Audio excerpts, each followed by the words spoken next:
एक तलवारबाजों का ऐसा परिवार जो आधी दुनिया पर अकेला राज करता है। The rain candle family. ये एक तलवारबाजों की जानी मानी परिवार है जिसके अंदर सभी बच्चे बहुत ही ताकतवर फिजिक के साथ और बहुत ही ज़्यादा टैलेंट के साथ जन्म लेते हैं। और ये सब के सब अपने इतने ज़्यादा ताकत से पूरे दुनिया पर राज करते हैं। कॉम्बैट, कॉन्कर और कंट्रोल, ये तीन शब्द इस परिवार के बारे में सब कुछ बता देता है। और यही वह फैमिली है जिसके अंदर मेरा भी जन्म हुआ था। मैं हूँ जिन रन कैंडल और मैं इस फैमिली का सबसे यंगेस्ट सन हूँ। सिलेक्शन सेरेमनी के अंदर जहाँ पर बच्चे के फ्यूचर के बारे में अनुमान लगाया जाता है, वहाँ पर मैंने फैमिली हेड के स्वॉट को चुना था और इससे ऐसा लग रहा था कि मैं आगे चल के फैमिली का हेड बनने वाला हूँ। फिर हम इसके सामने एक आदमी को देखते हैं जो कि कहता है कि वाह, तुमने तो वही चुना है जो कि मैं सोच रहा था कि तुम चुनोगे। ये तो बहुत ही ज़्यादा इंटरेस्टिंग है। फिर ये सोचता है कि मुझे लगा था कि फ्यूचर में मेरा बहुत ज़्यादा इज्जत होगा, मेरा बहुत ज़्यादा सम्मान होगा, मैं एकदम सक्सेसफुल रहूँगा, लेकिन मेरे पास स्वॉर्डमैनशिप के अंदर जीरो टैलेंट है। यहाँ पर पीछे से कुछ लोग कहते हैं कि है ये तो कुछ मतलब बना ही नहीं सकता। आखिरकार एक रन कैंडल फैमिली का मेंबर स्वॉर्ड को घुमाने में इतना ज़्यादा बेकार कैसे हो सकता है। रन कैंडल्स का सबसे बड़ा शर्म, रन कैंडल्स के ऊपर धब्बा, एक ऐसा आदमी जो रन कैंडल्स के हिसाब से बहुत ही ज़्यादा घटिया है, रन कैंडल्स का सबसे बड़ा बेवकूफ़। यहाँ पे दो आदमी जिनके पास आते हैं और एक उजला बाल वाला कहता है कि आखिरकार तुम वो फिर से लकड़ी की तलवार को क्यों भाए जा रहे हो। दूसरा कहता है हटाओ छोड़ो, मेरे ख्याल से ये ऐसे ही किसी तलवार को नहीं भाईने वाला है, अगर वो कोई स्पेशल तलवार ना हो तो। फिर ये कहता है कि अच्छा, तो मैं ये सोच रहा हूँ कि आखिरकार तुम्हारा वो स्पेशल तलवार कहाँ गया। फिर ये हंसते हुए कहता है कि हाँ तुमने सही कहा, आखिरकार तुम्हारा वो जो बारिश साड़ा था आखिर वो कहाँ गया और तुम यहाँ पर ये लकड़ी की तलवार को क्यों भाज रहे हो। और यहाँ पे जिन का मुंह एकदम खराब हो जाता है, मतलब यार कुछ ज़्यादा ही बेइज्जती हो रहा है यहाँ पे इसका। ये फिर से कहता है कि हे आखिरकार तुम मुझे जवाब क्यों नहीं दे रहे हो, यहाँ पर तुम्हारा इतना ताकतवर भाई तुमसे कोई सवाल पूछ रहा है। और उसके बाद ये जिन के पेट पर एक जोर से लात मारता है। इसकी वजह से जिन काफ़ी ज़्यादा पीछे जाकर गिर जाता है और ये कहता है कि है कितना ही बेकार कमीना है। जिसके बाद जिन वापस से पीछे घूमकर देखता है अपने तलवार की तरफ और वह उसको पकड़ने के लिए अपना हाथ बढ़ाता है, लेकिन ये फिर कहता है कि आखिरकार तुम इसको भांजने की ये बेकार की मेहनत क्यों कर रहे हो। जिसके बाद वह उसके हाथ को अपने पैर से जोर से कूंच देता है और कहता है कि ये तुम्हारा सारा मेहनत आखिरकार बेकार है। और जिन को इसकी वजह से बहुत ही ज़्यादा दर्द होने लगता है। इसका एक भाई अपने हाथों में एक किताब ले लेता है और कहता है हा जरा देखो तो ये क्या है, बेसिक स्वॉर्डमैनशिप थ्योरी है। तुम्हें क्या लगता है अगर तुम ये स्वॉर्ड थ्योरी के बारे में थोड़ा पढ़ लोगे तो क्या तुम ये तलवारबाजी में अच्छे हो जाओगे। फिर उजला बाल वाला कहता है इसलिए मुझे बिल्कुल भी अच्छा नहीं लगता ऐसे बेकार लोगों को मौका देने में। फिर इसके बाद इसका ये जो लकड़ी का तलवार रहता है वह इसको तोड़ने लगता है और दूसरा वाला इसका जितना भी ये थ्योरी वाला पेपर रहता है सारा फाड़ देता है। जिसके बाद ये आगे बोलता है क्योंकि अगर इन जैसे लोगों को मौका दिया जाए तो ये भूल जाते हैं कि इनकी औकात क्या है, इसलिए इनको थोड़ा उम्मीद मिल जाता है। और उसके बाद यहाँ पर ये सारी चीज़ों को फाड़ कर नीचे फेंक के उसको अपने लातों से कुचलने लगता है।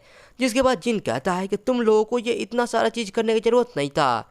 ये बात सुनकर वो सीधा जिन का सर एकदम जोर से पकड़ लेता है और बाल एकदम खींचने लगता है। जिसके बाद वो कहता है क्या कहा तुमने, हम ये सब कर रहे हैं सिर्फ तुम्हारे लिए ही, लेकिन फिर आखिर तुम हमसे जवान क्यों लड़ा रहे हो। फिर दूसरा कहता है कि क्या तुम्हारा यही तरीका है, यही तुम्हारे नैनी ने सिखाया है, ऐसा बात किया जाता है। जिसके बाद जिन कहता है कि गिल्ली का इससे कुछ भी लेना देना नहीं है। और फिर वो कहते हैं कि ऐसा लग रहा है तुम्हें देखकर तुम हमारी बातें नहीं मान रहे हो, इसका मतलब ये है कि हमें तुमको थोड़ा अच्छे से सिखाना पड़ेगा कि दूसरों के साथ कैसे व्यवहार करना चाहिए। इसके बाद जिन फिर से कहता है कि मेरे भाई मुझे कितना ही तंग करे, चाहे मेरा जो टैलेंट है वो कितना ही बेकार हो, मुझे उससे बिल्कुल फ़र्क नहीं पड़ता। मैं बस ये सोचा था कि मुझे बहुत ज़्यादा कड़ी मेहनत करना होगा, क्योंकि अगर मैं ज़्यादा कड़ी मेहनत करूँगा तो कभी ना कभी मैं ज़रूर अपने फैमिली के अंदर कुछ ना कुछ बन जाऊँगा और वो सब लोग भी मुझे जानने लगेंगे। और ऐसे करके मैं रन कैंडल्स का एक भाग बन सकता हूँ। और यही मैं हमेशा से सोचता आया था। जिसके बाद हम देखते हैं कोई कहता है जिन रन कैंडल, आज के बाद से तुम्हें इस परिवार के अंदर से निकाला जाता है। और फिर हम देखते हैं यहाँ पे जिन गेट के बाहर खड़ा हुआ रहता है और इसका फैमिली का गेट इसके लिए अब बंद हो जाता है। इसके बाद ये एक लंबी सांस लेता है और इसे अपने फैमिली वालों को याद आती है कि वो कहते हैं कि तुमने इतने टाइम तक इतने ज़्यादा मेहनत की है, इसके वजह से हम तुम्हें जान से नहीं मार रहे हैं। और ये कहता है कि ऐसे करके मैं 25 साल की उम्र में अपने परिवार से निकाल दिया गया, जिसके बाद मैं पूरी जगह इधर उधर बस भटकते रहा। और इसी समय के आसपास मैं अपने मास्टर से मिला और तब मुझे पता चला कि मेरे पास भी टैलेंट है, और वो भी ऐसा वैसा नहीं, बल्कि मेरे लिए मैजिक के लिए टैलेंट है, जो कि हमारे फैमिली के अंदर फॉरबिडन है। इसके बाद हम 3 साल बाद का सीन देखते हैं, जहाँ पे जिन कहीं पे खड़ा होकर बहुत सारी किताबों के बारे में पढ़ रहा होता है मैजिक के ऊपर, और वो पढ़ ही रहा होता है कि तभी इसके पीछे कुछ ब्लैक ब्लैक आना शुरू हो जाता है, और धीरे धीरे करके ये बहुत ही ज़्यादा बढ़ते जाता है, इतना ज़्यादा बढ़ते जाता है कि ये इसको चारों तरफ से घेर लेता है। जिन समझ ही नहीं पाता है कि आखिर ये चीज़ है क्या, और ये आकर इसको इतना ज़्यादा ऐसे क्यों घेर रहा है। तभी वो देखता है कि वो चीज़ इतना ज़्यादा आ जाता है कि इसके चारों तरफ बस अंधेरा ही अंधेरा हो जाता है, उसके अलावा और कुछ भी नहीं रहता है। लेकिन तभी ये महसूस करता है कि इसके पीछे कोई खड़ा है, जिसके बाद ये पीछे घूम के कहता है कि आखिर तुम कौन हो। जिसके बाद वो जो पीछे रहता है वो बताता है कि मैं हूँ सोल्डरेट, मैं सभी शैडोज का मास्टर हूँ। जिन run candle, god of shadow के हिसाब से मैं तुमसे एक कॉन्ट्रैक्ट प्रपोज करता हूँ। अगर तुम मेरे साथ ये कॉन्ट्रैक्ट कर लेते हो तो ना केवल सिर्फ तुम मेरे ये शैडो पावर को इस्तेमाल कर पाओगे, बल्कि तुम सभी कर्सेस से भी आज़ाद हो जाओगे। तभी सोल्डरेट नोटिस करता है कि जिन के ऊपर सच में एक कर्स है, और वो भी काफ़ी खतरनाक। ये कहता है कि वाह क्या बात है। जिसके बाद ये इसको बताता है कि कॉन्ट्रैक्टर, ऐसा लग रहा है कि जब तुम छोटे थे उस टाइम पे शायद तुमसे कोई बहुत ही ज़्यादा नफरत करता था, क्योंकि उस टाइम पे ऐसा लग रहा है किसी ने कर्स का इस्तेमाल करके तुम्हारे टैलेंट को काट दिया है। सोल्डरेट कहता है कि हाँ, और ये एक ऐसा कर्स है जो कि सोल्ड ब्लेडेड इल्यूजन के नाम से जाना जाता है, और ये कर्स स्वॉर्डमैनशिप का जो टैलेंट रहता है उसको दबाता है। ये एक बहुत ही बेकार कर्स है रन कैंडल फैमिली के लोगों के लिए। अच्छा, अब मुझे पता चला, शायद इसी वजह से मैं तुम्हारे पास यहाँ पे खींचा चला आया। चलो, अब इस समय से तुम्हारा कोई भी कर्स कुछ भी नहीं बिगाड़ पाएगा। जिसके बाद ये अपना कुछ मैजिक करता है और इसके साथ कॉन्ट्रैक्ट कर लेता है, और साथ ही साथ हम देखते हैं जो जिन के ऊपर अभी कर्स वाला सारा चेन बना हुआ रहता है वो पूरा का पूरा टूट जाता है। और फिर वो कहता है कि अब बस तुम्हें एक बहुत ही अच्छा मैजिक स्वर्ड्समैन बनने की देरी है जिन रन कैंडल। अब मुझे तुम्हें देखने में बहुत ही ज़्यादा मज़ा आने वाला है।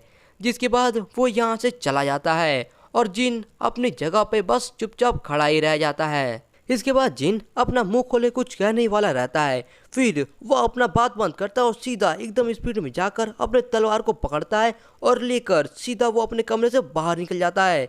जिसके बाद वो अपने तलवार को बाहर निकालता है और निकालने के बाद भागना शुरू कर देता है। वो बहुत ज़्यादा तेज में भागता है, इसके वजह से इसके तलवार के अंदर से कुछ ऑरा टाइप का भी निकलने लगता है, और ये कहता है कि ये तो बिल्कुल वैसा ही है जैसा कि सोल्डरेट ने कहा था। जब भी मैं अपने तलवार को उठा रहा हूँ ऐसा लग रहा है कि मैं एक नए ही ऊंचाई पे पहुँच जा रहा हूँ।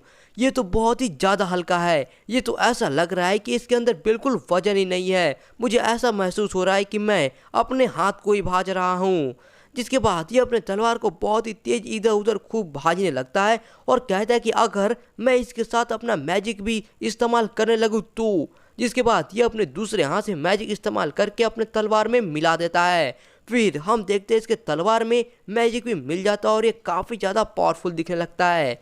और फिर ये कहता है कि रन कैंडल फैमिली के इतिहास का सबसे बड़ा बेवकूफ़ अब ख़त्म हो चुका है। आखिरकार मुझे मेरे कड़ी मेहनत का फल मिल गया। जिसके बाद हम देखते हैं कोई इसको तलवार का प्रैक्टिस करते हुए देख रहा होता है, और यार देख के ऐसा लग रहा है कि ये लोग कहीं के नाइट्स हैं। तभी अगले ही सीन में हम देखते हैं जहाँ पे जिन का पूरा हालत ख़राब रहता है, इसके अंदर से बहुत ज़्यादा खून निकल रही होती है। ये समझ में नहीं पाता है कि आखिर ये क्या हो रहा है, इतने सारे चिल्लाने की आवाज़ें कहाँ से आ रही है।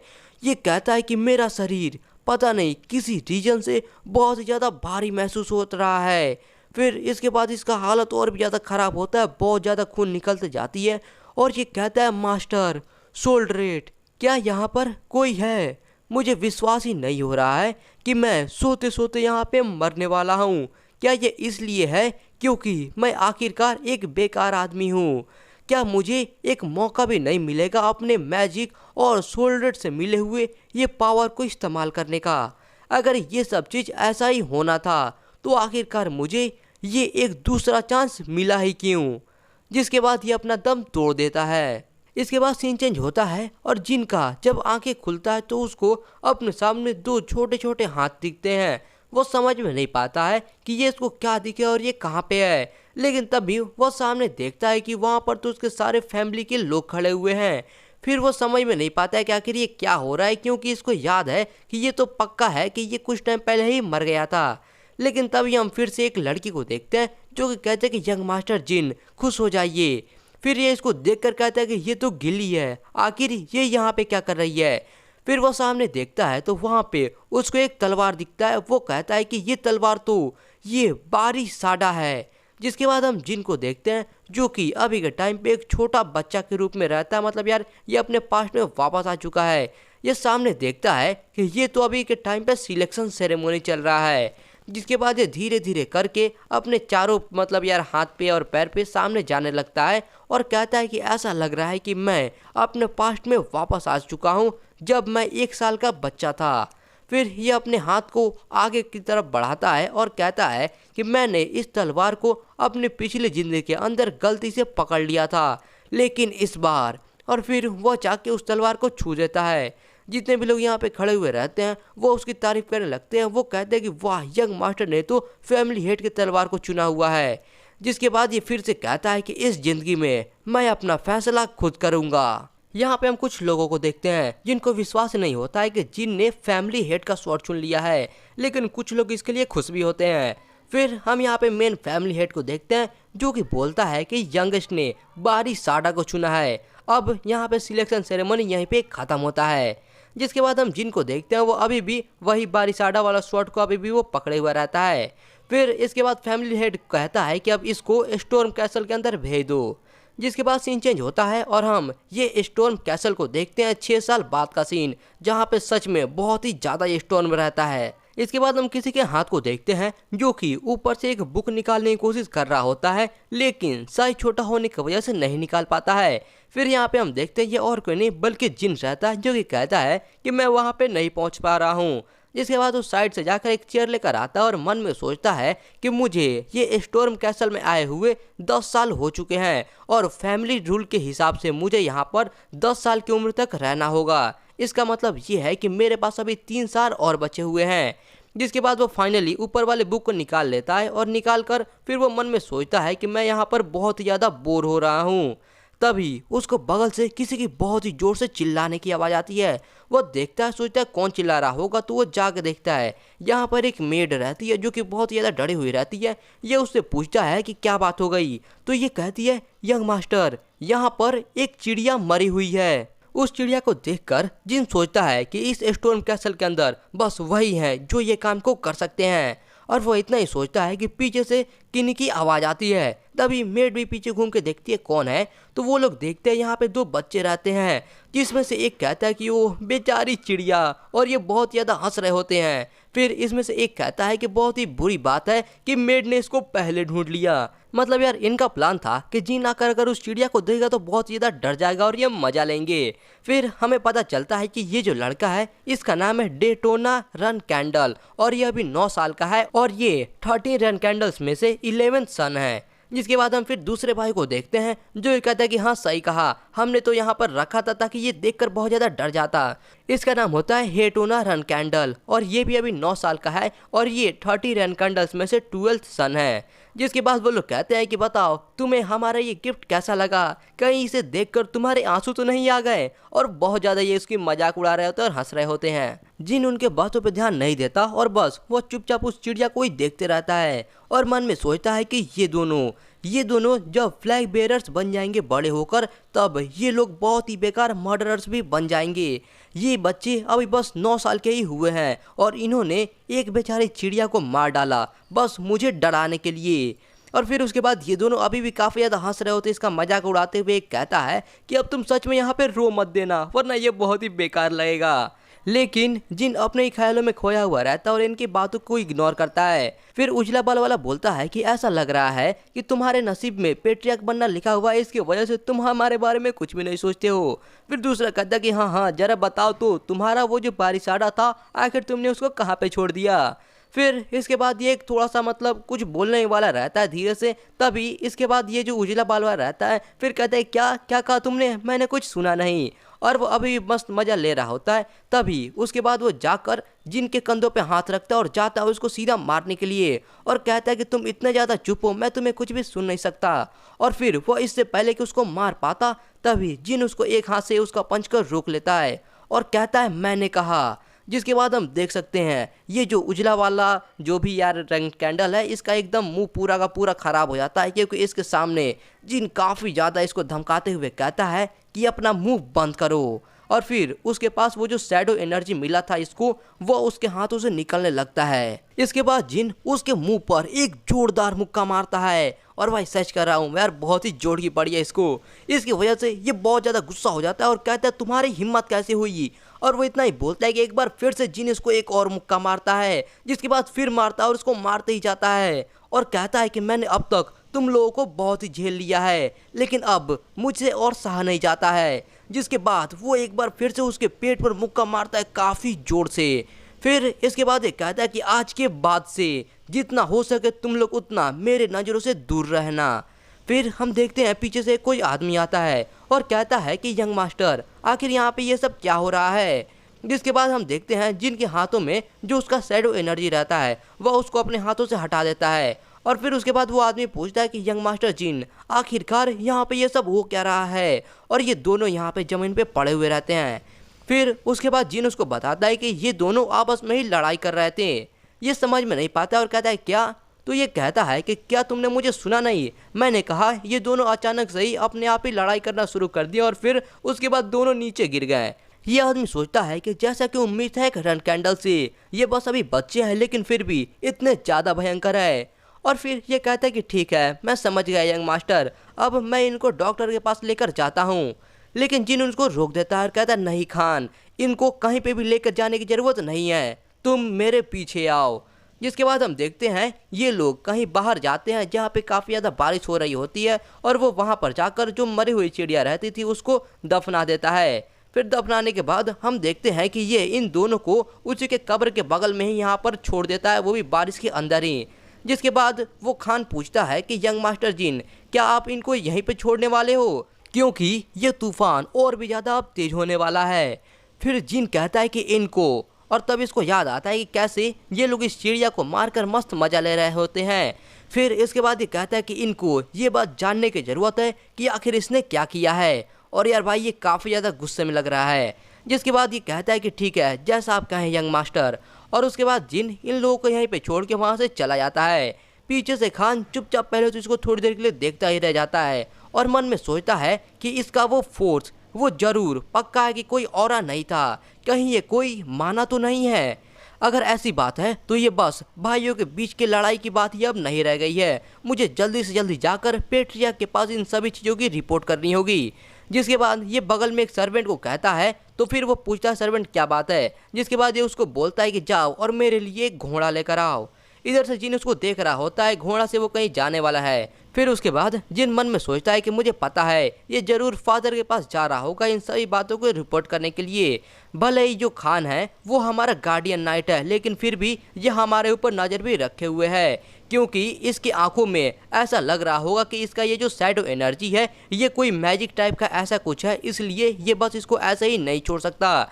मेरा ये जो शैडो एनर्जी है ये प्रूफ है सोल्डेट के साथ मेरे कॉन्ट्रैक्ट का, और इस पावर की वजह से मुझे पता चलता है कि इस जिंदगी के अंदर भी मेरा जो सोल्डेट के साथ कॉन्ट्रैक्ट है वो अभी तक वैलिड है। रन कैंडल फैमिली का सबसे बड़ा बेवकूफ़ जिन रन कैंडल अब इस दुनिया में नहीं है। आज के बाद से इस ज़िंदगी में सब कुछ अलग होगा मेरे पिछली ज़िंदगी के मुकाबले। अब बस एक ही चीज़ बचा हुआ है जो कि है फादर से मिलना। इसके बाद सीन चेंज होता है और हम खान को देखते हैं जो कि आकर पेट्रियार्क को सारी बातों की रिपोर्ट कर देता है। जिसके बाद ये कहता है कि अच्छा यंगेस्ट ने टोना ट्विंस को हरा दिया। जिसके बाद ये कहता है खान सभी फ्लैग बेरर्स को असेंबल करो, मुझे जाकर यंगेस्ट से मिलना होगा। जिसके बाद हम देखते हैं एक आदमी आता है और कहता है कि सभी के सभी 7 फ्लैग बेयरर्स उसके अलावा 200 नाइट्स असेंबल हो चुके हैं। फिर पेट्रिया कहता है चलो बहुत ही अच्छी बात है। फिर हम देखते हैं फर्स्ट फ्लैग बेरर को, जो कि एक लड़की होती है, और फिर हम दूसरे को देखते हैं, ये एक लड़का होता है, और फिर हम तीसरे और चौथे को देखते हैं। उसके अलावा यहाँ पे 5वें, 6ठे और 7वें भी होते हैं। जिसके बाद हम देखते हैं कि पीछे बहुत ही सारे नाइट्स होते हैं, इनके सामने ये सारे फ्लैग बेरर्स होते हैं, और सबसे आगे ये पेट्रियक रहता है, जो कि कहता है कि चलो अब हम लोग चलते हैं वो स्टॉर्म कैसल के अंदर। इसके बाद कोई कहती है कि अचानक ये इकट्ठा होने का ऑर्डर क्यों आया हुआ है। ब्रदर डीफस, क्या तुम इसके बारे में कुछ जानते हो? मैंने पहले लूना से भी इसके बारे में पूछा था, लेकिन उसको भी इसके बारे में कुछ भी नहीं पता है। हमें पता चलता है कि इसका नाम है मैरी रन कैंडल, और ये रन कैंडल्स की 7th फ्लैग बेरर है। फिर ये कहती है कि मैं कुछ जादूगरों को पीटने में काफ़ी ज़्यादा बिजी थी। फिर डीपस बोलता है कि जो टोना ट्विंस है वो लोग मतलब स्टॉर्म कैसल के अंदर से अगले साल निकलने वाले, तो मुझे शक है कि ये उनके बारे में कुछ है। अच्छा, तुम्हें याद नहीं है हमारे जो सबसे छोटा भाई है उसके बारे में? कहीं ये उसके बारे में तो नहीं है? फिर यहाँ पे हमें पता चलता है कि इसका नाम है डीफस रन कैंडल, और ये रन कैंडल्स का 4th फ्लैग बेरर है। ये कहते हैं क्या हमारा सबसे छोटा वाला भाई, आखिर वो क्यों? तो वो बताता है कि क्या तुम भूल गई कि सिलेक्शन सेरेमनी के अंदर उसने फाउंडर का स्वॉर्ड को चुना था? तब इसको याद आता है, अरे हाँ उसने तो सच में चुना था। लेकिन फिर वो कहते हैं कि नहीं, मुझे डाउट है कि बस इतना ही रीजन काफ़ी है उसके वापस आने के लिए। डीफस कहता है कि वैसे भी हमें पता तो है नहीं कि आखिर फादर क्या सोचते हैं। जिसके बाद हम लूना को देखते हैं, जो कि कहती है मैरी और डीफस, और फिर उसको ये शांत रहने का इशारा करती है। फिर ये दोनों कहते हैं मुझे माफ़ कर देना सिस। फिर हमें पता चलता है कि ये है लूना रन कैंडल, और ये रन कैंडल्स की फर्स्ट फ्लैग बेरर है। जिसके बाद हम फिर से मैरी को देखते हैं, जो कि अपने मन में सोचती है कि फादर खुद से ही आ रहे हैं उसको देखने के लिए, क्या ये सच में इतना ज़्यादा काम का है? इसके बाद सीन चेंज होता है और हम देखते हैं गीली को, जो कि जिनकी नैनी है वो इसको भी तैयार कर रही होती है, और कहते हैं कि पेट्रिया के यहाँ पे हमें देखने के लिए आ रहे हैं, शायद वो अपने बच्चों को यहाँ पे देखने के लिए आ रहे होंगे। जिसके बाद जिन भी कहता है कि हाँ शायद, और वो मन में सोचता है कि खान ने जरूर वहाँ पर जाकर फादर को सब कुछ बता दिया होगा। खान उतना ज़्यादा बुरा भी नहीं है, इसलिए वो वहाँ पर जाकर उसने सीधा सीधा नहीं बोला होगा कि मैं यहाँ पर मैजिक का इस्तेमाल कर रहा हूँ। उसने जो भी यहाँ पे देखा होगा उस चीज़ को सीधा सीधा रिपोर्ट कर दिया होगा, जैसे कि जो यंगेस्ट सन है वो कोई ऐसा पावर का इस्तेमाल कर रहा है जो कि ना ही मैजिक है और ना ही ऑरा है। इसलिए फादर यहाँ पे आ रहे हैं चेक करने के लिए कि आखिर ये क्या पावर है। वो यहाँ पे देखने आ रहे हैं कि मेरा पावर और मैं क्लान के फ्यूचर के लिए अच्छे हो सकते हैं या फिर नहीं। इसके बाद हम देखते हैं यहाँ पर एक काफ़ी बड़ा गेट खुल रहा होता है और उसके पीछे कुछ लोग खड़े हुए रहते हैं। फिर वहाँ से काफ़ी सारे नाइट्स अपना तलवार लेकर गेट के अंदर आते हैं और एकदम लाइन से खड़े हो जाते हैं। जिसके बाद गेट से मेन पेट्रिया के यहाँ पे इस महल के अंदर आते हैं और सभी लोग चिल्लाकर बोलते हैं कि हम पेट्रिया का स्वागत करते हैं। जिसके बाद पेट्रिया अंदर आने के बाद डायरेक्ट ऑर्डर देते हैं कि टोना ट्विंस को यहाँ पर लेकर आओ। इसके बाद हम अगले सीन में देखते हैं जहाँ पर पेट्रिया सामने खड़ा हुआ रहता है और इसके आगे ये दोनों यहाँ पे अपने घुटनों पे बैठे हुए रहते हैं। जिसके बाद पेट्रिया कहते हैं हे टोना डे टोना, ये दोनों कहते हैं यस फादर। जिसके बाद वो बोलता है कि मैंने सुना है कि तुम दोनों का जिन के साथ झगड़ा हो गया है, बताओ उस झगड़े के अंदर तुम्हारी क्या गलती थी? ये लोग पहले तो इस बात को सुनकर थोड़ा सा चौंक जाते और एकदम शांत रहते हैं। फिर उसके बाद हेटोना कहता है कि हमारे इसमें कोई भी गलती नहीं है। डेटोना कहता है कि हाँ, जो जिन था वही था जिसने हमको यहाँ पे चोट पहुँचाई थी। अरे हाँ, और उसने एक ऐसा पावर का इस्तेमाल किया था जिसको किसी के बारे में पता नहीं था, और ये पक्का है कि वो कोई ऑरा नहीं था, वो ऐसा लग रहा था कि वो कोई मैजिक है। फिर उसके बाद वो कहता है कि और जो मैजिक है वो तो हमारे फैमिली के अंदर फॉरबिडन है ना।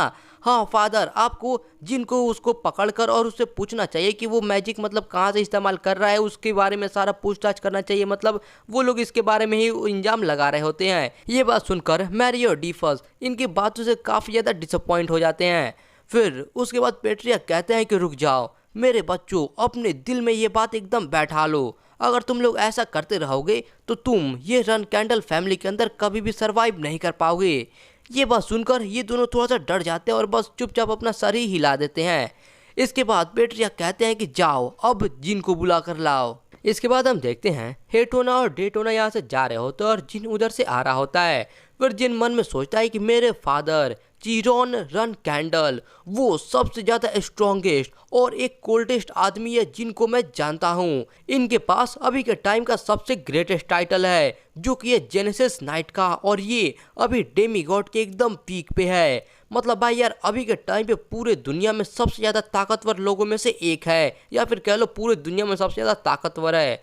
भले ही पहले के टाइम पे ये दूसरों इंसानों से बिल्कुल भी अलग नहीं थे, लेकिन जैसे जैसे इन्होंने अपने जेनेसिस नाइट का टाइटल को अचीव किया वैसे वैसे धीरे धीरे करके इनके जो ह्यूमन इमोशंस है इसको वो खोते गए, और ऐसे करते करते ये एक ऐसी चीज बन गए जो कि सिर्फ अपने क्लान और इसको कैसे आगे बढ़ाया जाए इसके पीछे पागल है। मेरे फादर के लिए मेरे जैसा कोई जिसके पास स्वॉर्डमैनशिप के लिए कोई भी टैलेंट नहीं है उसको एक कुछ भी नहीं की तरह सोचा जाता था, लेकिन इस बार सब कुछ अलग होगा क्योंकि इस जिंदगी के अंदर मैं पक्का करूंगा कि कोई भी मुझे हल्के में ना ले पाए। इसके बाद जिन एक बहुत ही बड़ी गेट को खोलता है और उसके अंदर चला जाता है। इसके अंदर जाते ही इसके जितने भी भाई बहन रहते हैं वो सब के सब इसी को देख रहे होते हैं, जिसके बाद ये चलते चलते पेट्रिया के सामने आता है और झुक जाता है और कहता है कि मैं पेट्रिया का स्वागत करता हूँ।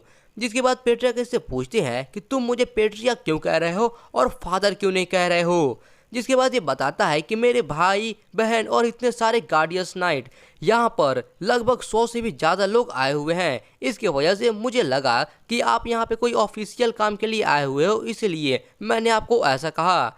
जिसके बाद पेट्रिया कहते कि चलो ये एक अच्छा आंसर है। जिसके बाद जिन कहता है शुक्रिया पेट्रियार्क। फिर उसके बाद ये कहता है कि मैं यहाँ पर कुछ दूसरे ही काम के लिए आया हुआ हूँ, इसलिए तुम अभी के टाइम पे मुझे बस फादर ही कहो। तो अब चलो मैं तुमसे वही सवाल पूछूंगा जो कि मैंने तुम्हारे भाइयों से पूछा था, बताओ तुम्हारे झगड़े के अंदर तुम्हारे भाइयों ने कौन सी गलती की। जिन कहता है कि वो चीज़ है बदला। अगर तुम रन कैंडल फैमिली के एक मेंबर हो तो तुम्हें जो भी मिलता है तुम्हें उसको वापस करना चाहिए, चाहे वो कोई अच्छी चीज़ हो या फिर बुरी चीज़ हो। और यार यहाँ पे लग रहा है इसकी बहन को इसकी ये जो जवाब है सुन के काफ़ी ज़्यादा मज़ा आ रहा है, लेकिन यार यहाँ पे ये पेट्रियार्क है ये थोड़ी देर के लिए तो बस चुपचाप ही रहता है और कहता है कि यंगेस्ट को छोड़ के यहाँ पे सभी लोग रूम से बाहर चले जाओ। जिसके बाद यहाँ पे सभी लोग सोचने लगता है कि जो यंगेस्ट सन है क्या वो पेट्रियार्क का ये जो टेस्ट है उसको पास कर गया। फिर एक लड़की कहती है कि बस अब यहाँ पर तुम लोग चुपचाप खड़े ही मत रहो, पेट्रियार्क ने ऑर्डर दिया है। जिसके बाद ये कहते हैं कि हाँ हम लोग पेट्रियार्क के ऑर्डर को फॉलो करेंगे।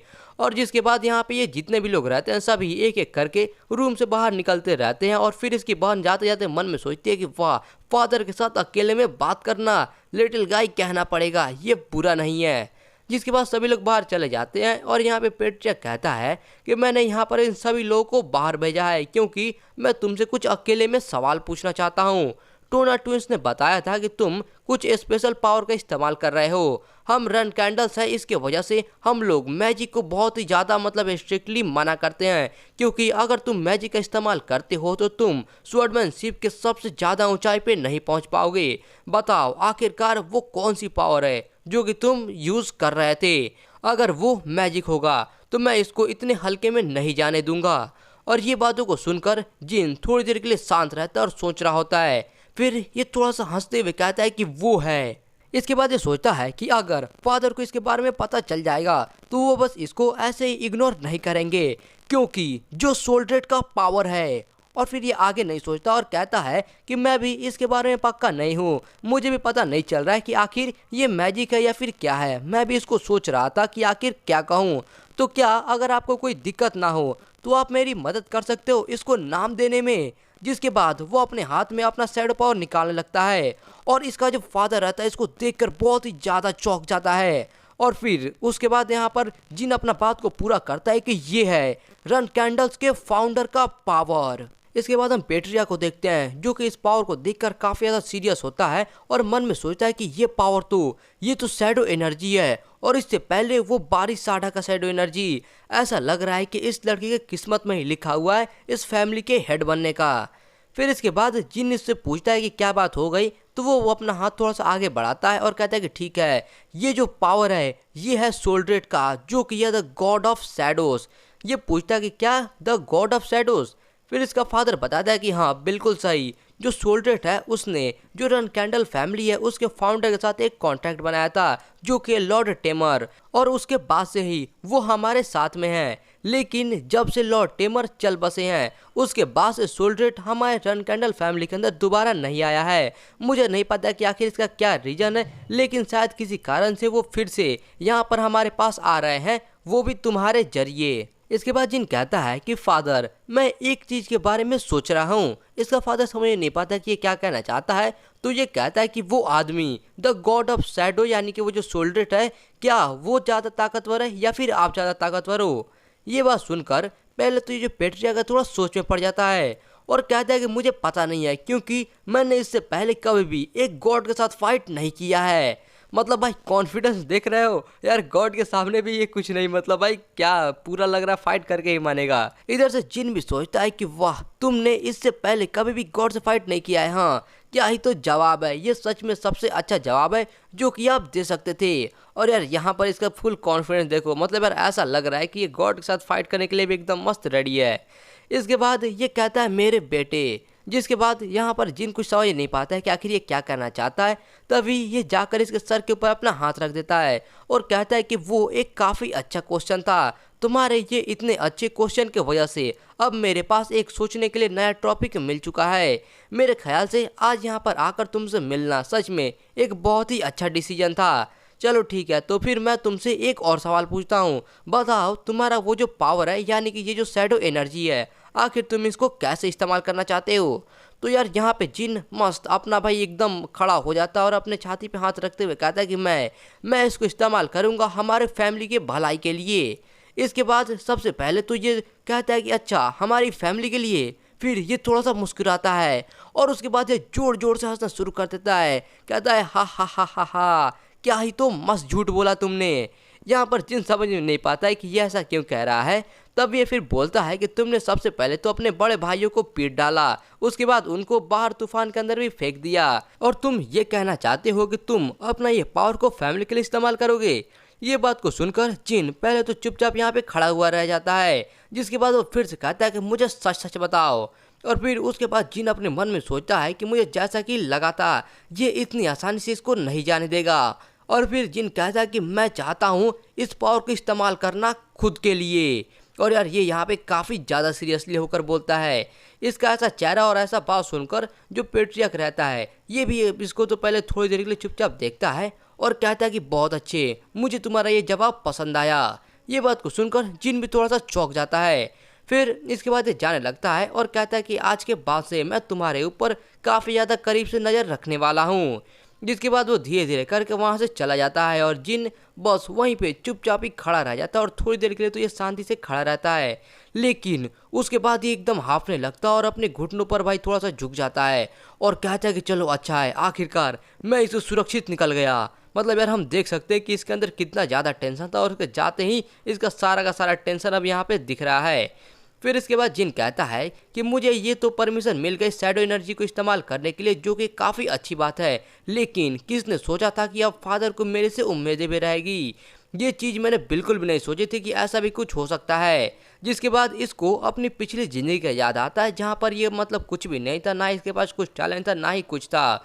और फिर ये कहता है कि ये ज़िंदगी मेरे पिछले वाले ज़िंदगी से एकदम पूरी तरह ही अलग है। इसके बाद सीन चेंज होता है और हम फिर से ये स्टॉर्म कैसल का सीन देखते हैं, जहाँ पे कहीं पे हम ये मैरी को देखते हैं जिसके हाथ में कोई बॉक्स रहता है और ये अपने बॉक्स को सामने करके कहती है कि ओए यंगर ब्रदर, ये लो, ये मैं तुम्हारे लिए लाई हूँ।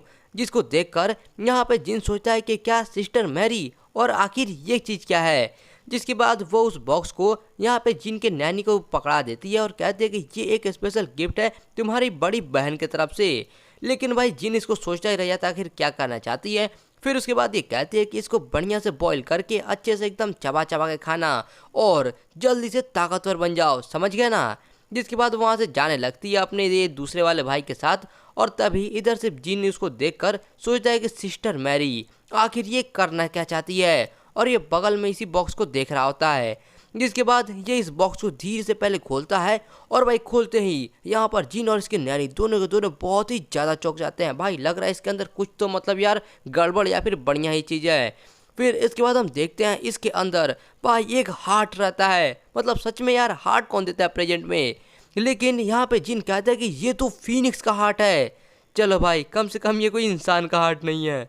फिर उसके बाद जिन मन में सोचता है कि एक 7 ईयर ओल्ड को ऐसा कोई गिफ्ट देना, ये जो सिस्टर मैरी सच में एक पागल है। जिन बताता है कि मैरी रन कैंडल एक 6 स्टार की नाइट है और वो रन कैंडल के अंदर 7th राइडर है जिसको विंड फ्यूरी के नाम से भी जाना जाता है। और इसके अलावा इसका एक और निकनेम है जो कि बहुत ही ज़्यादा लोग नहीं जानते हैं और वो है साउदर्न रीजन की एक पागल औरत। और वो कारण जिसके वजह से सिस्टर ने मुझे ये चीज़ दी है वो मामूली बात है। उसका मतलब ये है कि जल्दी करो और ताकतवर बन जाओ ताकि तुम मेरे अपोनेंट बन सको। और अगर ये जो फिनिक्स हार्ट है इसको अगर मतलब छोटी उम्र में ही खा लिया जाए तो उसकी वजह से तुमको फायर से काफ़ी ज़्यादा रेजिस्टेंट मिल जाता है। उसके अलावा ये बढ़ने में भी काफ़ी ज़्यादा मदद करता है। अरे हाँ, अब मैं जब थोड़ा अच्छे सोच रहा हूँ तो ये जो फिनिक्स हार्ट है ये एक 6 स्टार मेज को ज़रूरत होती है एक फिनिक्स को समन करने के लिए अच्छे से। इसका मतलब ये है कि इस ज़िंदगी के अंदर मैं शायद से सच में अपने ही हाथों से एक फिनिक्स को समन कर पाऊंगा। इसके बाद हम देखते हैं जो जिनकी नैनी रहती है वो अपने हाथ में कुछ लेकर इसके पास आ जाती है और कहते हैं कि यंग मास्टर कहीं आपको ज़्यादा इंतजार तो नहीं करना पड़ा ना। ये कहता है कि नहीं नहीं, तुम्हारा बहुत बहुत शुक्रिया था गिल्ली। जिसके बाद हम देखते हैं ये कोई सूप लाकर इसके सामने रख देती है और कहते हैं कि यंग मास्टर मैरी ने आपको इतना अच्छा एक गिफ्ट दिया है तो आप इसको ठंडा होने से पहले जल्दी से खा लो। यानी कि यार हमको ये पता चलता है कि जो फिनिक्स हार्ट था उसका इसने सूप बना दिया है। फिर इसके बाद जिन कहता है कि हाँ ठीक है लेकिन उससे पहले, और हम देखते हैं इसके पीछे यहाँ पर इसके ये जो दोनों भाई रहते हैं जोकर टाइप के वो दोनों रहते हैं। फिर इसके बाद ये कहता है कि ओल्डर ब्रदर्स क्या तुमको कुछ कहना है, अगर कहना है तो फिर जल्दी से यहाँ पर आओ। फिर ये दोनों वहाँ से थोड़ा बाहर निकलते हैं और कहता है कि नहीं नहीं कुछ भी नहीं, हम तो बस यहाँ पर थोड़ा सा घूम रहे हैं और ऐसा लग रहा है कि यहाँ पे तुम्हारे पास कुछ ज़्यादा ही खाने के लिए है। फिर उसके बाद दूसरा कहता है कि हाँ मैंने देखा था कि जो गिल्ली है वो कुछ ज़्यादा ही बड़ा बर्तन लेकर आ रही है तो हम लोग बस यहाँ पे आए हैं इसलिए। और फिर वो आगे मतलब यार डायरेक्टली नहीं बोलते ही खाना है। फिर उसके बाद जिन उनसे सीधा सीधा पूछ लेता है कि क्या तुम इसको जल्दी से जल्दी खाना चाहते हो। वो लोग भाई अपना एकदम सर हिला हिला के ऐसा लग रहा है गर्दन ही ना तोड़ ले अपना। फिर इसके बाद जिन कहता है उनसे कि ठीक है लेकिन उसके लिए पहले मेरा एक रिक्वेस्ट है जो कि तुमको करना होगा। फिर हम अगले सीन में देखते हैं जहाँ पर कोई बहुत ही ज़्यादा यहाँ पे डिगिंग कर रहा होता है, कुछ खोद रहा होता है और ये और कोई नहीं बल्कि यही हेटोना और डेटोना ही रहता है जो कि कहीं पे जाकर टनल खोद रहे होते हैं। और भाई यार ये यहाँ पर आपस में काफ़ी लंबा चौड़ा बात करते हैं जिसको यार अगर मैं शॉर्टकट में बोलूँ तो यार इनको समझ में नहीं आता है कि आखिर जिन इनसे ये टनल क्यों खुदवा रहा है। उसके अलावा मतलब यार ये चाहते भी नहीं है लेकिन फिर भी इनको करना पड़ रहा है उस सूप के लिए। फिर उसके बाद ये लोग समझ तो नहीं पाते कि आखिर क्या करे क्या नहीं, लेकिन सूप के लिए ये लोग ये काम को कर देते हैं। और फिर हम देखते हैं ये लोग जहाँ पे खोज रहे होते हैं उसी पे मतलब यार कहीं अगल बगल में एक रूम होता है जिसके अंदर कुछ तो मतलब यार मतलब वाइब्रेशन टाइप का होता है जिसके वजह से वहाँ से एक छोटा सा पत्थर टूट के नीचे की तरफ गिरता है। और ये पत्थर कहीं पे गिरता है तो हम देखते हैं ये असल में कोई ग्लास का चेम्बर पॉट रहता है जिसके अंदर भाई ऐसा लग रहा है कोई आदमी है। और यार ये आदमी भाई देखने में काफ़ी ज़्यादा खतरनाक लग रहा है और यार इसके आसपास भी यार वही जो शैडो एनर्जी जिनके पास है वैसा ही कुछ दिख रहा है। और यार हम इस आदमी को थोड़ा करीब से देखते हैं तो यार ऐसा लग रहा है कि ये आदमी अभी के टाइम पे सो रहा है या फिर मतलब कुछ बेहोश का मतलब यार कुछ तो इसके साथ अलग ही सीन हुआ है। लेकिन यार ये अभी अपने पूरे अच्छे कंडीशन में नहीं लग रहा है और यार काफ़ी ज़्यादा खतरनाक लग रहा है। इसके बाद हम देखते हैं कि कोई शवल लेके यहाँ पे आ रहा होता है और यहाँ पर गिल्ली भाई इनको देखकर काफ़ी ज़्यादा चौंक जाते हैं और ये और नहीं बल्कि हेटोना और डेटोना रहते हैं जिनको जिन देखकर कहता है कि वाह वेलकम ब्रदर्स, तुम लोग तो यहाँ पर काफ़ी जल्दी आ गए। और ये यहाँ से थोड़ा गुस्से में कहता है कि चुप हो जाओ, तुमने जैसा बोला था हमने वैसा कर दिया, चलो अब वो सूप को हमें दे दो। जिसके बाद जिन उनके पास जाता है और कहता है कि मैंने पहले उसको वहाँ पे टेबल पे रख दिया है। ये कहता है क्या सच में, कहाँ पे? और वो जाकर देखता है तो भाई यहाँ पे देखो यार प्लेट के अंदर मतलब यार इसने चम्मच में बस 2 चम्मच रखा हो। यार एक बार चम्मच का साइज तो देखो यार, ये चम्मच का साइज भी काफ़ी मस्त है। इसको देखकर ये लोग तो बस थोड़ी देर के लिए चुप ही रह जाते हैं। इसको देखकर ये दोनों कुछ ज़्यादा ही गुस्सा हो जाते हैं लेकिन अपने गुस्से को कंट्रोल में करते हैं और एक कहता है कि हे लिटिल ब्रो, ये तो 1 टीस्पून है ना। फिर दूसरा कहता है कि हाँ ये कुछ ज़्यादा ही कम नहीं हो रहा है। जिसके बाद उधर से जिन कहता है कि मैंने तुमको पहले ही कहा था कि मैं तुमको थोड़ा सा दूंगा, लेकिन कितना दूंगा वो मैंने नहीं बोला था, मैंने अपने वादे को यहाँ पे निभाया हुआ है, तो बस अब तुम इसके मजे लो। फिर ये लोग एकदम गुस्से में कहते हैं कि हाँ ठीक है। मतलब यार वो लोग इसको मार भी नहीं सकते क्योंकि अगर मारे जाएंगे तो खुद ही पिट जाएंगे। इसके बाद सीन चेंज होता है और हम देखते हैं यहाँ पे बारिश हो रहा होता है और बारिश के अंदर यहाँ पे जिन भी कहीं पे आया हुआ रहता है। वो अपने सामने देखकर कहता है कि वाह, मैंने तो सोचा था कि यहाँ पर वो लोग मतलब आधा अधूरा काम करेंगे, लेकिन उन्होंने तो यहाँ पर काफ़ी अच्छा काम कर दिया है। और यार हम देखते हैं ये वही टनल के अंदर आया हुआ है जो अभी ये इन दोनों से खुदवा रहा था। फिर उसके बाद ये दीवार के पास आकर थोड़ा सा अपना हाथ ठकठकाता है और कहता है कि इसके मोटाई के हिसाब से मेरे ख्याल से जो 1 स्टार का मैजिक है वो काफ़ी होगा। फिर वो अपने हाथ में मैजिक इस्तेमाल करना शुरू करता है और कहता है कि मैं काफ़ी ज़्यादा थोड़ा गुस्से में हो रहा था क्योंकि जो मेरा माना है वो बनते ही जा रहा था, लेकिन मेरे पास ऐसा कुछ है ही नहीं जिसके ऊपर मैं इसको इस्तेमाल कर पाऊँ। फिर इसके बाद हम देखते हैं ये काफ़ी ज़्यादा मैजिक बनाकर और वो दीवार के ऊपर अपना दोनों हाथ से मारता है। फिर इसके हाथ के सामने एक काफ़ी मस्त मैजिक सर्कल बन जाता है और बनने के बाद वो पूरा का पूरा दीवार का एकदम टुकड़ा टुकड़ा हो जाता है और चकनाचूर होकर वो नीचे गिर जाता है। फिर ये अपने सामने देखकर कहता है कि आखिरकार मैं यहाँ पर आ ही गया, रन कैंडल्स का सीक्रेट स्टोरेज। और भाई इसके सामने एक गेट रहता है जो कि चेन से बंधा हुआ रहता है और यार देखने में काफी सीक्रेट दरवाजा टाइप का कुछ लग रहा है। जिन उस दरवाजे को देखता है और सोचता है कि मैं अपने पिछले जिंदगी में कभी भी यहाँ पर नहीं आया था, इसलिए यहाँ पे आने के बाद मुझे थोड़ा सा अजीब ही लग रहा है। मेरे ओल्डर ब्रदर ने कहा था कि यहाँ पर आने के बाद कोई एक सीक्रेट कोड वर्ड बोलना पड़ता है इस दरवाजे को खोलने के लिए। फिर ये थोड़ा सा हंसता है और कहता है कि रन कैंडल्स फैमिली का बेटा यहाँ पर आया हुआ है मुराकन को दिलासा देने के लिए। और उसका इतना कहते हैं जो दरवाजा रहता है बहुत ज़्यादा वाइब्रेशन होने लगता है और वो हिलना शुरू कर देता है, जिसके बाद इसके आंखों के सामने वो दरवाजा खुलने लगता है। और यार सच कह रहा हूँ काफ़ी मस्त लग रहा है ये वाला सीन। इसके बाद ये बताता है कि जो रन कैंडल फैमिली का सीक्रेट स्टोरेज है, इसके अंदर रन कैंडल फैमिली के लोग जो पिछले 1000 सालों के अंदर इन्होंने जितने भी दूसरे फैमिली को तबाह किया है उसके अंदर के जितने भी सीक्रेट टेक्निक्स, बुक्स, टॉम्स जो भी होते हैं उन सभी को लाकर यहीं पे रखते हैं। ये सोचता है कि ये तो बहुत ही ज़्यादा बड़ा है। और फिर ये बताता है कि इसके अंदर जो फ्लैग बेरर्स होते हैं रन कैंडल्स का सिर्फ उन्हीं को परमिशन होता है अंदर आने के लिए। इसको अपने भाई की याद आती है जिसने कहा था कि तुमको इसके बारे में जानने की ज़रूरत नहीं है क्योंकि तुम्हारे पास क्वालिफिकेशन नहीं है एक फ्लैग बेरर बनने के लिए। उसके बाद ये कहता है लेकिन तुमने मेरी बहुत ही ज़्यादा मदद की है ब्रदर, मैं इसको एकदम अच्छे से इस्तेमाल करूंगा। अंदर आते ही ये सामने कुछ चमकता हुआ दिखता है जिसको कि वो देखकर समझ में पहले तो नहीं पाता है कि आखिर ये क्या हो रहा है सामने। तभी वो सामने देखकर कहता है कि आखिर ये क्या है, और इसके सामने वही चैम्बर पॉट रहता है और ये चैम्बर पॉट के अंदर एक आदमी भी रहता है। और यार अभी हम लोगों ने इसके थोड़ी देर पहले ही देखा था ये वही वाला आदमी है। फिर जिन इसको थोड़ा करीब से देखता है और भाई इसको नोटिस करता है कि इसके ऊपर तो कुछ स्केल्स है, मतलब यार नॉर्मल चमड़ी के जगह पर यहाँ पे इसके पास स्केल्स भी हैं। तो ये मन में सोचता है कि क्या ये कोई इंसान नहीं है। जिसके बाद ये अपना हाथ बढ़ाता है और जाकर उस चैम्बर पॉट को छूता है और कहता है कि आखिरकार ऐसा कोई चीज। और ये आगे बोलता उससे पहले कि तू कुछ याद आता है और कहता है कि नहीं मुझे ये मत कहना। तभी इसको वो सीक्रेट कोड याद आता है जहाँ पे उसने बोला था कि रन कैंडल फैमिली का बेटा यहाँ पे मुराकन को दिलासा देने के लिए आया हुआ है। तो ये सामने देखकर कहता है कहीं ये ब्लैक ड्रैगन मुराकन तो नहीं। इसके बाद ये कहता है कि मैंने सुना था कि जो ब्लैक ड्रैगन मुराकन है उसको फर्स्ट फ्लैग बेरर ने हरा दिया था, जिसके बाद वह एक बहुत ही लंबे नींद के अंदर चला गया था। मैंने कभी नहीं सोचा था कि ये कहानी असली होगी। जिसके बाद हम देखते हैं ये अभी भी उसी चैम्बर पॉट के ऊपर हाथ रखा हुआ रहता है और फिर धीरे धीरे करके ये अपना हाथ उठाता है और बस थोड़ी देर के लिए उसको शांति से देखता रहता है। जिसके बाद वो अपना हाथ हटाता है और कहता है हटाओ छोड़ो, मेरे पास इसके लिए ज़्यादा टाइम नहीं है। वो सारे के सारे सीक्रेट टॉम्स कहाँ पे हैं, शायद वो लोग यहीं कहीं होंगे। जिसके बाद वो चला जाता है उन टॉम्स को ढूंढने के लिए। और यहाँ पे हम देखते हैं पीछे से ये जो मुराकन रहता है ये अपना थोड़ा मतलब यार उंगली हिलाना शुरू कर देता है। भाई ऐसा लग रहा है कि ये भी जगने वाला है। खैर इसके बाद हम देखते हैं यहाँ पे जिन इधर उधर ढूंढते ढूंढते फाइनली वो सारे टॉम्स को ढूंढ लेता है और जाकर देखता है भाई यहाँ पे तो कुछ ज़्यादा ही टॉम्स रहते हैं। यार पता नहीं इसके फैमिली ने आखिर कितने सारे दूसरे फैमिली को बर्बाद किया होगा।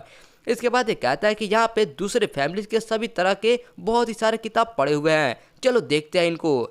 इसके बाद ये उनके अंदर से एक किताब को उठाता है और कहता है कि चलो पहले ये किताब के अंदर देखते हैं। ये कॉन्गेन फैमिली का मतलब किताब है और वो जो फैमिली है वो भी एक तलवारबाजों का ही फैमिली था। इसके लिए वो इस वाले किताब को उठा लेता है और देखकर कहता है कि ये 3 स्टार मैजिक के हिसाब से थोड़ा मुश्किल लग रहा है, मैं इसे यहाँ से लेकर जाना चाहता हूँ, लेकिन अगर मैं वो करूँगा तो हो सकता है कि मैं पकड़ा जाऊँ।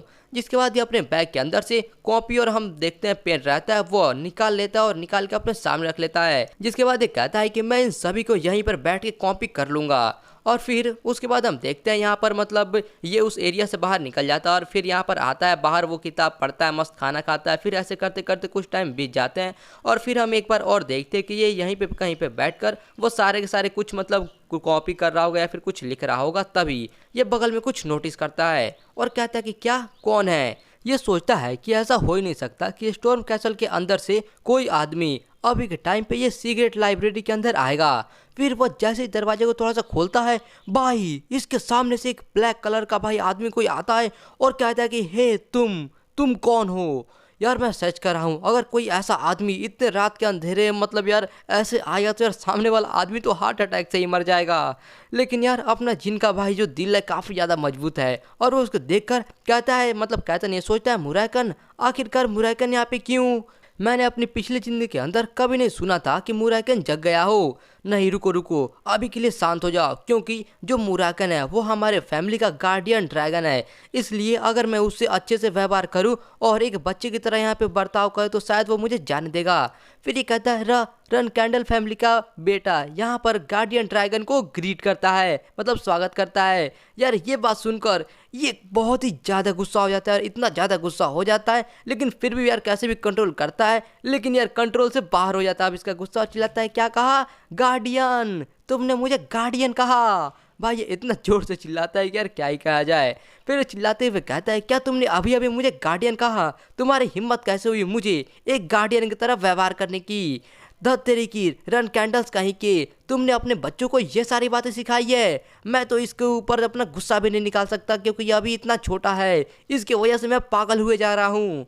और इधर से जिन सोचता है कि तुम पहले ही मेरे ऊपर अपना गुस्सा निकाल रहे हो। इसके बाद मुराकन काफ़ी ज़्यादा डिसअपॉइंट होकर वहीं ज़मीन पर बैठ जाता है और कहता है, धत तेरी की, धत तेरी की, धत तेरी की, ये इतना ज़्यादा टाइम हो गया है जब से मैंने कोई अच्छी चीज़ को सूंघा हो और मैं यहाँ पर अपने सामने बस एक बच्चे को ही देख सकता हूँ, उसके अलावा यहाँ पर कुछ भी नहीं है। यहाँ पे जिन समझ में नहीं पाता कि ये क्या कह रहा है। फिर यहाँ पर जो ये मुराकन रहता है जिनके पास जाता है इसको सूंघने लगता है और कहता है, तुम यहाँ से अभी भी जिन नहीं समझ में पा रहा है कि आखिर ये करना क्या चाहता है। मतलब यार कोई अचानक से आगे तुम्हें वो सूंघेगा तो यार डाउट तो होगा ना। फिर ये कहता है कि तुम आखिरकार यह शैडो एनर्जी की तरह कैसे महक रहे हो? वो कहता है, क्या शैडो एनर्जी? ये कहता है कि हाँ, भले ही मैं पिछले हजारों साल से सो रहा हूँ लेकिन मुझे एकदम अच्छे से याद है ये जो शैडो एनर्जी का स्मेल है ये सिर्फ उन्हीं के अंदर से आता है जो वो टेमार के जैसे एक कॉन्ट्रैक्ट के अंदर होते हैं। ये बात को सुनकर जिन समझ जाता है और सोचता है कि इसका मतलब ये है कि वो कारण जिसकी वजह से ये मुराकन जगा हुआ है वो मेरा शैडो एनर्जी है। इधर से मुराकन अभी भी वो शैडो एनर्जी को चारों तरफ ढूंढ रहा होता है कि आखिर वो कहाँ है, लेकिन उसको कहीं पे भी मिल नहीं पाता है। इधर से जिन मन में अपना प्लान बनाता है कि क्या मैं कुछ टेस्ट करके ट्राई करूं। जिसके बाद वो कहता है, मिस्टर मुराकन, और वो जैसे ही कहता है यहाँ पर मुराकन तुरंत इसके पास आता है और कहता है, हाँ हाँ बोलो, क्या तुम कुछ जानते हो इसके बारे में? बोलो, जानते हो ना? और वो इतना ही कहता है कि यहाँ पर जिन वो शैडो एनर्जी को बाहर निकालता है और कहता है, क्या आप इसके बारे में बात कर रहे हो? और फिर ये बताता है कि ये पावर शैडो गॉड सोल्ड्रेट का है। और भाई ये शैडो एनर्जी को इसके हाथों में देखकर यार इसको कुछ ज़्यादा ही शौक लगता है, इतना लगता है कि भाई ये तो एकदम टूटने लगता है। फिर इसके बाद एकदम कांपते कांपते कहता है, हे सोल्ड्रेट, क्या तुम मुझसे मजाक कर रहे हो? बोलो, क्या तुम यहाँ पे सीरियस तो नहीं ना हो? फिर उसके बाद ये अपने घुटने में गिर जाता है और कहता है कि वो 1000 साल का कॉन्ट्रैक्ट ये छोटा बच्चा है। और यार यहाँ पर उसके बाद ये दोनों के दोनों बस चुपचाप थोड़ी देर के लिए यहीं पे रहते हैं और भाई ऐसा लग रहा है कि एक दूसरे के साथ ये लोग घूरने का कंपटीशन कर रहे हों। इसके बाद मुराकन जमीन से धीरे धीरे उठता है और कहता है, हे बच्चे।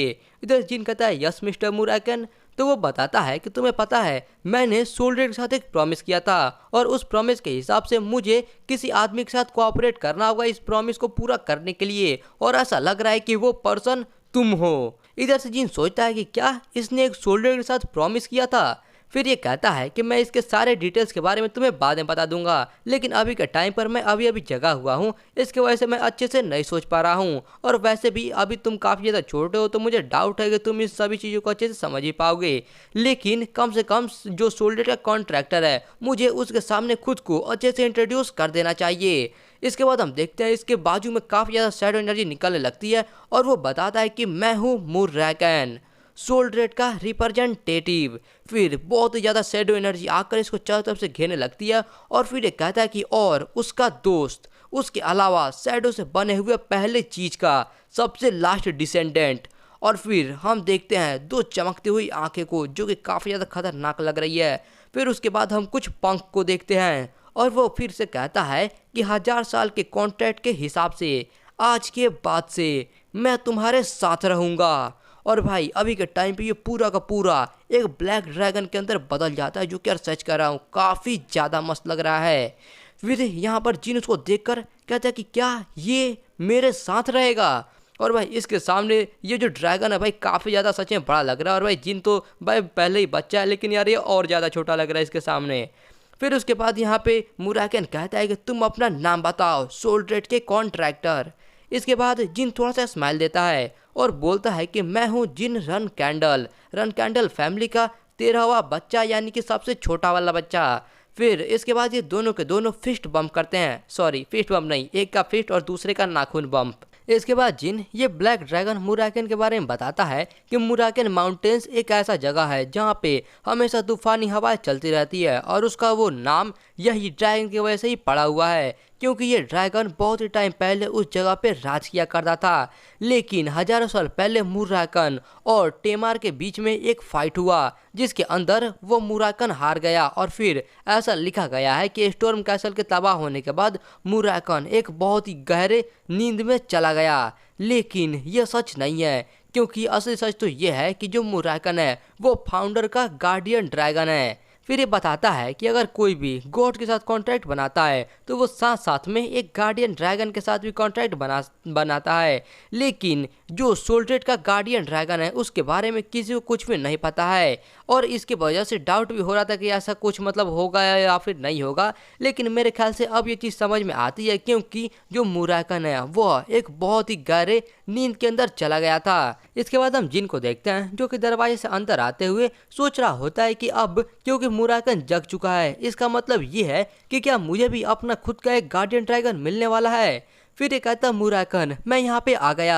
यार से मुराकन भी इसको देख कर कहता अच्छा तुम आ गए। और फिर ये आने के बाद मुराकन को कुछ स्नैक्स देता है खाने के लिए, और फिर ये मन में सोचता है कि क्योंकि अब मैं मुराकन के साथ में आने वाले दिनों में रहने वाला हूँ, तो मुझे जो भी चीज़ जानना है, जो भी चीज़ों के बारे में क्यूरियस हूँ, मुझे इससे वो सारी चीज़ें पूछ लेनी चाहिए। और फिर ये कहता है ऐसे करके मुराकन के जगने के बाद मैंने उसको कई वीक्स तक सीक्रेट लाइब्रेरी के अंदर ही रखा। फिर हम मुराकन को देखते हैं जो ये कहता है क्या आखिरकार मैं टेमर के साथ क्यों फाइट करूंगा, वो तो हजारों साल पहले की बात है, मुझे तो वो याद भी नहीं है। और भाई इसकी बातों को सुनकर पहले तो जिन थोड़ी देर के शांत रहता है और फिर सोचता है कि मैं मुराकन के बारे में एक चीज़ तो मतलब पक्का है कि मैं जान चुका हूँ। फिर इसके बाद मुराकन कहता है कि ठीक है, और ये स्ट्रॉबेरी पाई जो है बस इतना ही है। फिर उसके बाद वो नीचे गिनता है 1 2 3, क्या यहाँ पर तो बस 7 ही है। फिर जिन अपना बात पूरा करता है कि ये स्ट्रॉबेरी पाई के पीछे पागल है। इसके बाद मुराकन से पूछता है कि तुम जब यहाँ पे आते हो तो क्या करते हो। वो बताता है कि मैं यहाँ पे ट्रांसक्राइबिंग करता हूँ, मतलब मैं यहाँ पर एक खाली किताब लेकर आता हूँ और तुम जो भी यहाँ पर बोलते हो मैं उन सभी बातों को सीक्रेटली यहाँ पे लिख लेता हूँ। ये कहता है कि हाँ सच में तुम इसको समझ भी पाते हो थोड़ा बहुत। ये कहता है कि हाँ लगभग मैं इसको 30% समझ पाता हूँ, लेकिन बाकी सारा मुझे पता नहीं। फिर इसके बाद ये कहता है कि तुम्हें खुद पे भरोसा रखना चाहिए, क्योंकि ये तुम्हारे उम्र वाले बच्चों के लिए बहुत ही ज़्यादा है, दूसरे बच्चे तो ये भी नहीं कर सकते, वो बहुत ही ज़्यादा लेजी होते हैं। फिर इसके बाद इधर से जिन कहता है वो बस नॉर्मल बच्चों के लिए होता है, मैं एक रन कैंडल हूँ और ये मेरे लिए एक नॉर्मल सी बात है। मेरे पास पहले ही 12 बड़े भाई और बहन हैं, और बस वही नहीं बल्कि मेरे पास फादर मदर और एल्डर्स भी हैं। अगर मैं उन सभी को तबाह करना चाहता हूँ तो मुझे बहुत ही ज़्यादा कड़ी मेहनत करना होगा। लेकिन भाई यार तुम उन सभी को तबाह ही क्यों करना चाहते हो। खैर इसके बाद ये कहता है मुराकन अगर जो फाउंडर है वो मेरी जगह पर होता तो आखिरकार वह इस किताब को कितना समझ पाता। फिर ये मन में सोचता है कि हिस्ट्री के अंदर के सबसे जो ताकतवर आदमी है, अगर मैं उससे खुद को कंपेयर करूं तो आखिरकार मैं उसके सामने कितना पे रहूंगा। जिसके बाद मुराकन बताता है कि टेमर, वो कहता है कि मुझे नहीं लगता कि तुम्हारी उम्र में वो इस किताब के अंदर का एक लाइन भी समझ पाता। ये बात को सुनकर जिन थोड़ा सा चौंक जाता है और फिर उसके बाद ये अपने बात को आगे कहता है कि लेकिन जो ये सारा थ्योरी रहता है ये सब जरूरी नहीं है कि बहुत ही ज़्यादा मतलब तुम्हारे ट्रेनिंग के लिए इम्पोर्टेंट हो, क्योंकि वो इन सभी किताबों को नहीं पढ़ पाता था लेकिन फिर भी वो बहुत ही अच्छा लड़ता था। तुम्हारे अंदर पोटेंशियल है जैसे कि टेमर के पास था, लेकिन तुम उसके इतने अच्छे नहीं हो। ये बात सुनकर ये एक बार फिर से चौंक जाता है। मतलब यार कितना बार चौंकेगा ये। खैर उसके बाद ये कहता है इसका मतलब ये है कि मैं कभी भी फाउंड्री इतना ताकतवर नहीं बन पाऊंगा। ये बात को सुनकर ब्लैक ड्रैगन थोड़ा सा मतलब सोचने लगता है और फिर कहता है कि नहीं। और भाई यार ये फिर से चौंक जाता है। भाई बस यार एक साथ कितनी बार चौंकोगे। खैर इसके बाद मुराकन कहता है कि तुम टेमर के जैसे ही सोल्डेट के कॉन्ट्रैक्टर हो और तुम काफी ज्यादा स्मार्ट हो और तुम ये किताबों को पढ़ भी सकते हो। तुम अभी भी काफी छोटे हो इसलिए तुमको ज्यादा जल्दी करने की जरूरत नहीं है, बस तुम्हें कड़ी मेहनत करने की जरूरत है और तुम एक दिन टेमर के जैसे ही स्ट्रांग हो पाओगे। कौन जानता है शायद तुम उससे भी ज्यादा ताकतवर बन जाओ। फिर ये पीछे की तरफ घूम के कहता है सच में। ये कहता है कि हाँ बिल्कुल बच्चे, तुम्हें पता है सोल्डेट का निकनेम क्या है। फिर उसके बाद जिन कहता है कि नहीं मुझे नहीं पता। फिर हम देखते हैं यहाँ पे सोल्डेट के हाथ को जिसके ऊपर भाई कोई गैलेक्सी टाइप का दिख रहा है। फिर मुराकन बताता है कि उसका निकनेम है इन्फिनिटी। मतलब भाई सच में यार काफी ज्यादा मस्त लग रहा है और यार एक बार देखो तो इसके चारों तरफ एक गैलेक्सी यूनिवर्स भाई कुछ ज्यादा ही पावरफुल लग रहा है ऐसा इतना बैकग्राउंड देखकर। मुराकन फिर से कहता है कि सोल्डेट के पावर पे कोई भी लिमिट नहीं है। इसका मतलब ये हुआ कि तुम उसके कॉन्ट्रैक्टर हो इसलिए तुम्हारे ऊपर भी कोई भी लिमिट नहीं है, इसलिए तुम्हें ज्यादा चिंता करने की जरूरत नहीं है और बस तुम्हें खुद पे भरोसा रखना चाहिए। चलो ठीक है मैं तुम्हें एक नया टेक्निक सिखाता हूँ जिससे तुम्हें थोड़ा अच्छा लगेगा। और फिर उसके बाद ये जिन के पीठ पर मतलब थोड़ा सा अच्छा सा ही मारता है, लेकिन यार जिन को यहाँ पे काफी जोर से लगती है। और फिर जिन उससे पूछता है कि वो कौन सा टेक्निक है तो ये बताता है कि वो टेक्निक है शैडो एनर्जी लिबरेशन। जिसके बाद ये कहता है क्या शैडो एनर्जी लिबरेशन, तो वो बताता है कि बिल्कुल सही, ये एक ऐसा टेक्निक है जो कि जो भी इंसान या फिर जो भी चीज़ अगर शैडो एनर्जी को इस्तेमाल करता है तो उसको इसके बारे में सीखना ही होता है। इसलिए ऐसा भी कह सकते हो कि ये शैडो एनर्जी के इस्तेमाल करने का शुरुआत भी है और अंत भी है। लेकिन अगर तुम इसको अच्छे से ध्यान देकर नहीं सीखते हो और अच्छे से इस्तेमाल नहीं करते हो तो ये तुम्हारे लिए बहुत ही ज़्यादा खतरनाक भी हो सकता है। इसलिए इसको धीरे धीरे और एकदम अच्छे से सीखना। फिर इसके बाद जिन कहता है कि ठीक है मैं वही करूँगा। तो मुराकन आखिर इसके लिए मुझे पहले क्या करना होगा। फिर कहता है तुम इसके लिए पहले तो तुम्हें अपना जो माना है उसको ओपन करना होगा और उसके बारे में सीखना होगा। ये कहता है क्या मुझे अपना माना ओपन करना होगा, वो क्यों। और ये मन में सोचता है कि इतना तो मैं अपने पहले जिंदगी में भी कर चुका था। इसके बाद मुराकन समझाता है कि जो शैडो एनर्जी लिबरेशन है उसके अंदर तुम्हें अपने माना को ओपन करना होगा और उसको मूव करना होगा और तुमको ये एकदम अच्छे से करना होगा अगर तुम इसको सीखना चाहते हो। इसका मतलब ये है कि अगले 2 से 3 साल तक तुम्हें बस यही सारी चीज़ों को प्रैक्टिस करना होगा। और ये बातों को सुनकर जिन मन में सोचता है क्या 2 से 3 साल ये कुछ ज़्यादा ही लेट है। फिर उसके बाद इधर से अभी मुराकन कर रहा होता है कि तुम तो अभी के टाइम पे बेसिक्स भी नहीं जानते हो तो आखिर मैं तुमको एडवांस टेक्निक कैसे सिखा सकता हूँ, तुम समझ रहे हो ना। फिर यहाँ पे जिन अपने हाथों में कुछ बनाने लगता है और हम देखते हैं इसके हाथ में कोई माना बॉल टाइप का कुछ बन जाता है और ये कहता है कि ये लो, क्या तुम अब मुझे सिखा सकते हो। और भाई उसके हाथ में ये माना बॉल देखकर इधर से मुराकन कुछ ज़्यादा ही चौंक जाता है और कहता है कि नहीं मतलब आखिर तुमने ये कैसे किया। जिसके बाद वो कहता है कि मैं बस कुछ टाइम पहले से ये कर पा रहा हूँ। मुराकन फिर पूछता है कि नहीं हो सकता, अच्छा ये बताओ क्या तुम इसको अपने जगह से हिला भी सकते हो। फिर इसके बाद ये दोनों हाथ उठाता है और अपने माना बॉल को इधर उधर करने लगता है। और भाई ये देखकर ये और भी ज़्यादा चौंक जाता है, लेकिन कहता है कि चलो भाई क्या ही तो बात है, जीनियस के अंदर भी जो जीनियस है सिर्फ वही ये चीज़ को कर पाते हैं। तुम सच में काफ़ी एक टैलेंटेड बच्चे हो ना। ठीक है चलो अब मैं तुमको ये जो शैडो एनर्जी लिबरेशन है इसके बारे में थोड़ा सा बता ही देता हूँ।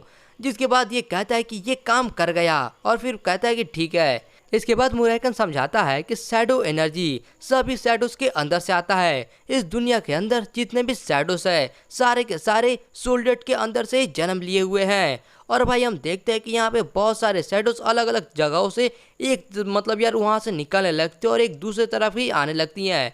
फिर ये आगे कहता है कि इसका मतलब ये है कि जो सोल्डेट है इस दुनिया के अंदर जितने भी शैडोज हैं उन सभी का मालिक है और तुम उसके सिर्फ इकलौते कॉन्ट्रैक्टर हो। फिर उसके बाद ये सारे के सारे शैडो एनर्जी एक बार फिर से बहुत ही तरह से निकलते हैं, इधर उधर से सारे जगह से निकल के आते हैं और भाई आते आते वो सभी जाकर एक जगह पे इकट्ठा होने लगते हैं। और फिर ये कहता है कि यानी कि दूसरे शब्दों में इसका मतलब ये हुआ कि इस दुनिया के अंदर जितने भी शैडोस है तुम भी उन सभी के मालिक हो। और ये सारे के सारे शैडो एनर्जी चले जाते हैं यहाँ पर जो मुरायका रहता है इसके पैरों के नीचे। और यार ये अभी के टाइम पे देखने में काफी ज्यादा कूल और यार काफी ज्यादा खतरनाक टाइप का लग रहा है। फिर मुरायकन पूछता है कि तो बच्चे बताओ तुम्हें ये कैसा लगा, और ये काफी मस्त एकदम खुश हो रहा होता है और कहता है कि ये है शैडो एनर्जी लिबरेशन। और यार यहाँ पे जिन के फेस को देखो भाई, ये काफी मस्त खुश रहता है और भाई ऐसा लग रहा है कि ये इस टेक्निक को सीखने के लिए काफी ज्यादा एक्साइटेड है। अगर आप लोग भी इसके नेक्स्ट पार्ट देखने के लिए एक्साइटेड हो तो यार जल्दी से इस वाले वीडियो का लाइक और कंप्लीट कर दो जो कि है 600 लाइक्स का। और यार कमेंट बॉक्स के अंदर जाकर नेक्स्ट पार्ट कमेंट कर दो, क्योंकि यार जितना जल्दी लाइक और कंप्लीट होगा और जितने ज्यादा कमेंट आएंगे मैं उतना ही जल्दी इसका नेक्स्ट पार्ट लेकर आ जाऊंगा। और गाइस यार कमेंट बॉक्स के अंदर लाइक करने के बाद एक और यार नया हाइप का ऑप्शन आ रहा है और यार मुझे लग रहा है ये काफी सही चीज है। तो यार आप लोग देखो क्या आपके YouTube के अंदर ये ऑप्शन आ रहा है, अगर यार आ रहा होगा तो यार आप वो हाइप के ऊपर क्लिक करके मेरे वीडियो को हाइप करो यार, देखते हैं आखिर इससे वीडियो के अंदर क्या फर्क पड़ता है। और गाइस यार चैनल को सब्सक्राइब करके बेल नोटिफिकेशन को भी ऑल पे सेट कर देना ताकि यार मैं जब इसका नेक्स्ट पार्ट डालूं तो यार इसका नोटिफिकेशन सबसे पहले आपको मिल जाए। चलो गाइस यार मिलते हैं फिर नेक्स्ट वीडियो के अंदर, तब तक के लिए आप सभी लोगों को बाय।